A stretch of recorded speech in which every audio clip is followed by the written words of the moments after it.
Hello, my beautiful friends. It's Amanda here, and today we're doing my January product ranking. I'm going to collect all of the new products that I reviewed in the month of January, and I'm going to rank them against one another. Typically, in the past, I've gone chronologically, mostly just for my own peace of mind so that I don't miss anything. But I think for this video, I am instead going to rank all of the like products together. So all of the eyeshadow palettes, all of the blushes, all of the complexion products, lip products, etc. You get the point. Because that's how my internal thought process is when I'm ranking these. I am thinking about all of the eyeshadows that I tried and which ones have I kept going back to, which ones have I been most excited about or surprised by. And I just think overall that's going to streamline the process a little bit and also give you some further insight into why I rank things the way that I do. Keep in mind, every single one of these products has been individually reviewed a lot more in depth in their own videos.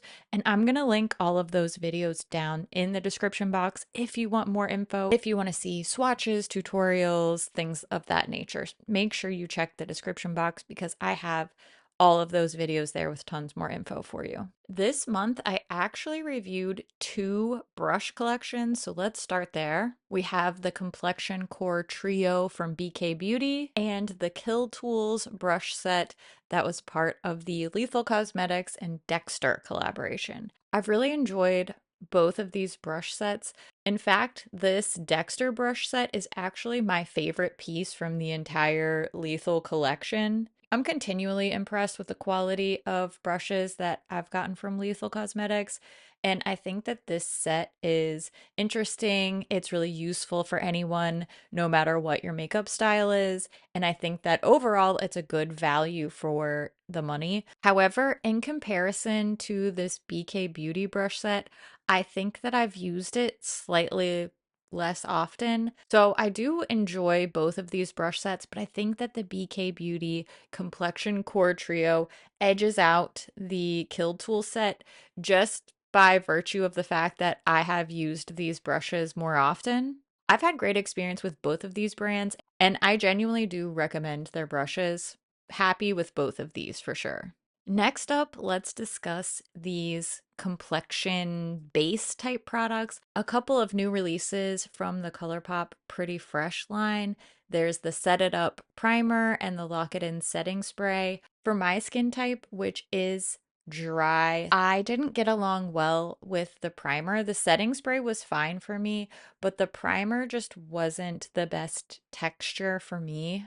I, in fact, don't see myself going back to use this at all. I'll definitely be passing this primer on to somebody who does have a more normal or oily skin type because I don't think it's a bad primer. It's just not the right fit for me. That's why it's landed in the least best category. I don't think it's an awful product in general, but it just really didn't work well for me. On the other hand, the new setting spray worked a lot better for me. I'm not a huge proponent of setting sprays are going to prolong your makeup, fix your life, and do your dishes. I just don't think that setting sprays are really doing that much work for me personally. If you feel differently, I'm not one to argue about your own experiences. Just for me, it's not that essential of a makeup step. Personally, I do find, however, that finishing off with a setting spray or a finishing spray can help reintroduce some moisture back into my poor little dry face. And it also helps the different layers of my makeup mesh with one another and blend into my skin a little bit better.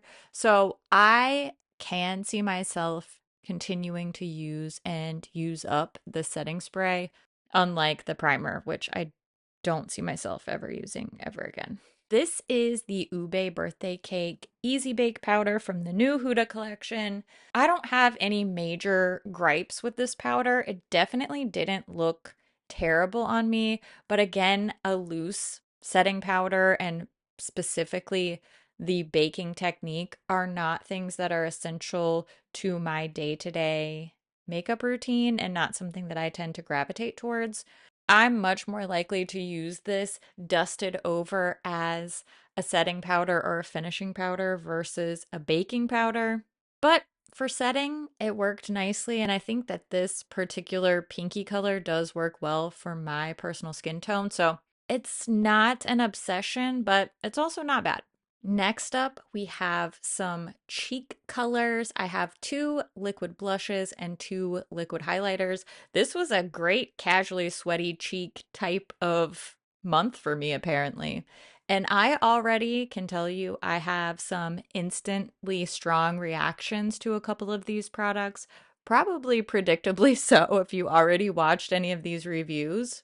I have a strong preference for the Huda Beauty blush filter over this NARS Afterglow liquid blush. However, I do actually like both of these. I just prefer the Huda blush filter formula. And then I have a very clear preference for the ColourPop liquid highlighter over this liquid illuminizer from the Lethal Dexter collection. For several reasons, I did not have a great time with the functionality of the pump on this Dexter liquid highlight. And at the end of the day, it was very sparkly. It was very much a color texture that I don't tend to favor. In general, just didn't really love this one. I can see it working for somebody else. I don't think it's completely a lost cause, but again, I don't see myself reaching for it again, and I just generally don't feel very drawn towards it.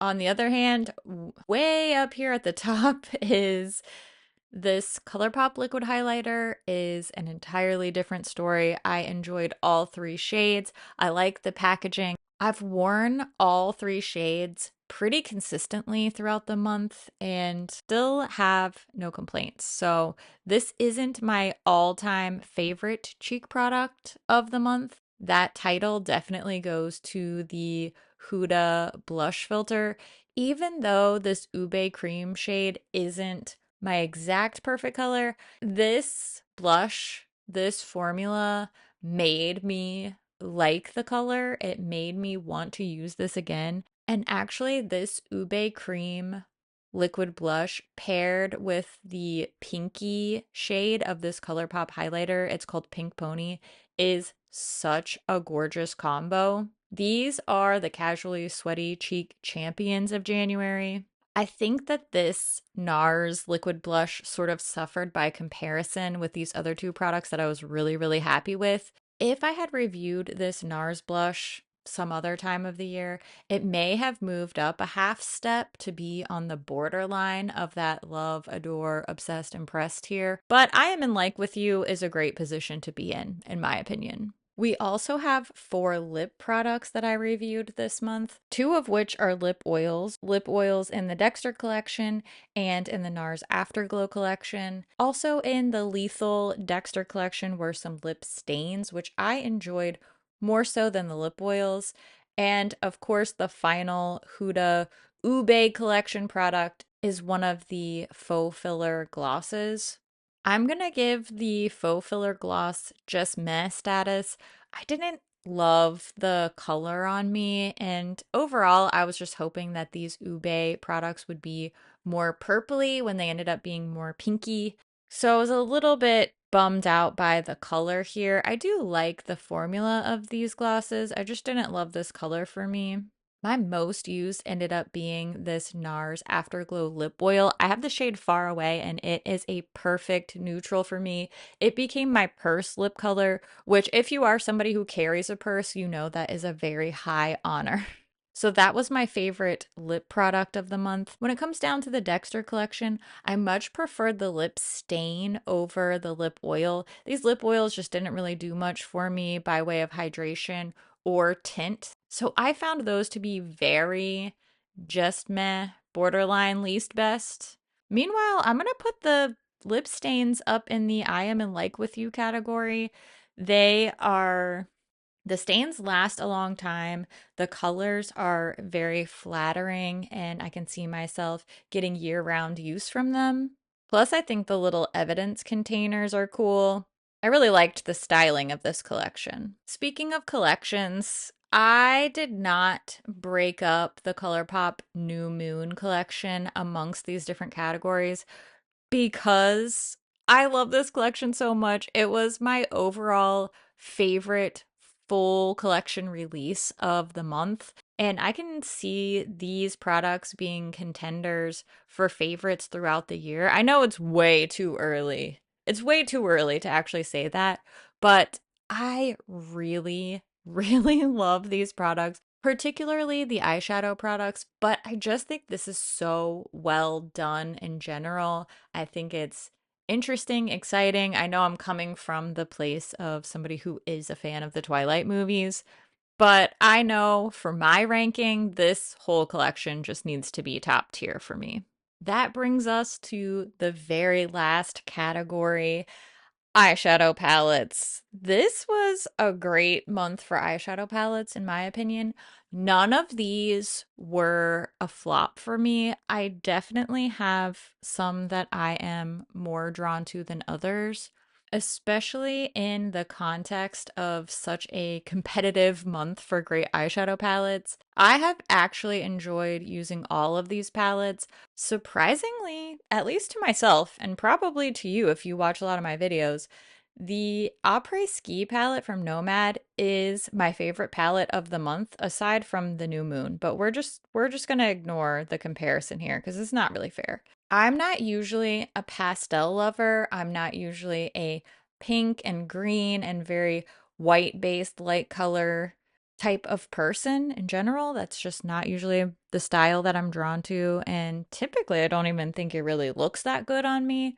But something about the way this palette is curated and the performance overall just keeps me coming back for more. I love when I am surprised by a palette or by a product in general, and I am very surprised by this.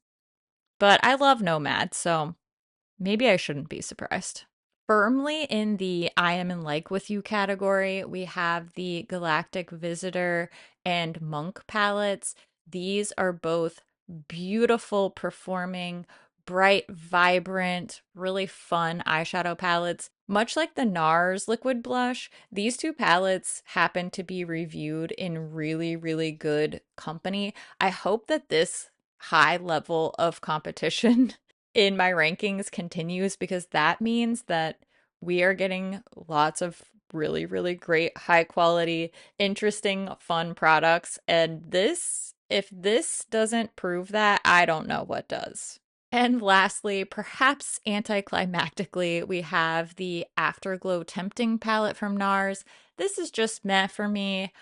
I think it's pretty. I think a lot of people will like it, but compared to these more interesting, more unique releases, the fact that this is a high quality, kind of expensive neutral palette just doesn't really give me the same jolt of excitement. This is going to be a great palette for somebody, and there are probably a huge percentage of the population that would pick this palette over these crazier, quote unquote, crazier color stories any day.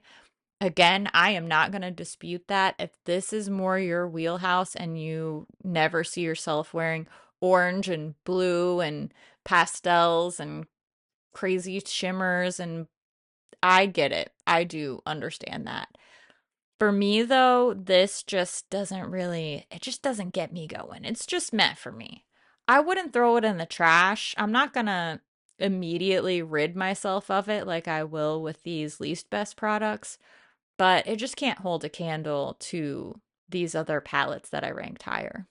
I would love to know what you think about my ranking. Maybe you really didn't get along with something that worked super well for me, or perhaps some of your favorite things ranked lower on my scale.